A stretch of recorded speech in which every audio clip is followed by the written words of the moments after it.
think he could walk and film it. Oh, wait. You get to explain.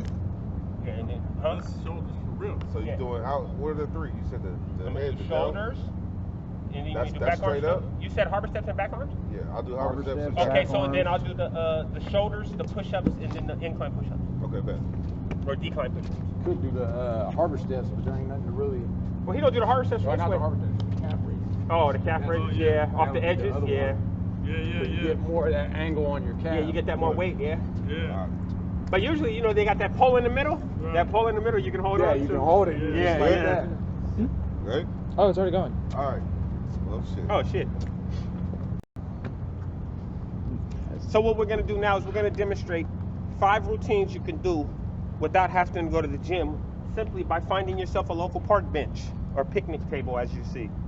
We're going to start out with Dirt demonstrating to you what a harbor step is.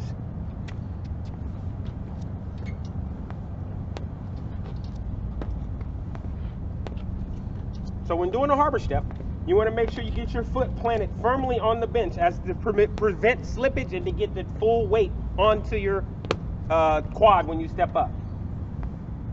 Remember to go halfway on one leg, halfway on the other leg. And make sure you switch.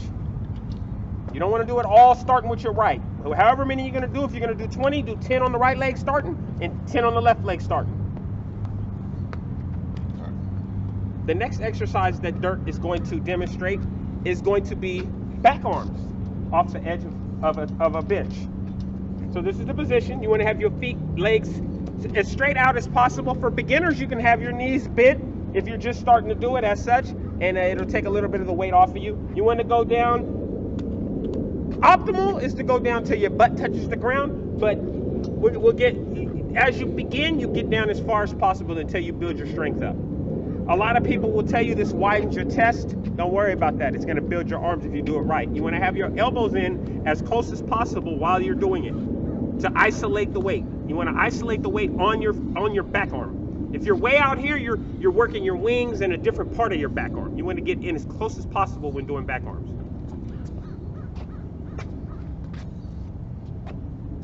Third exercise. Next, we will be demonstrating chest off the table, or push-ups off the table, as we call it.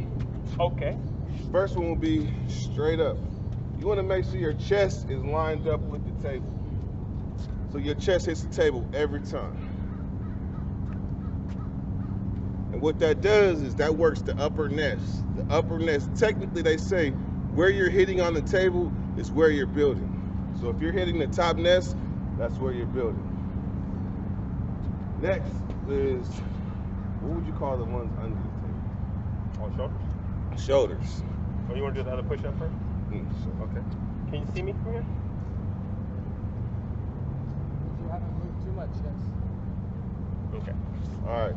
So the next push-up off the table will be traps. And what they do is they work the shoulders, and they are very difficult for some people to do because it's an unnatural position. But if your body is conditioned, you get all the upper nest and the upper shoulder area. They're very difficult, so I wouldn't recommend starting with a whole bunch of them. Next, to complete our 5-step table workout, we have the incline push-up. Decline, Excuse me. And what these work are your shoulders too, because you're putting more pressure on the front end of your body versus being balanced. These are fun to do. I personally enjoy them because they add tension onto what you're doing. You stop it.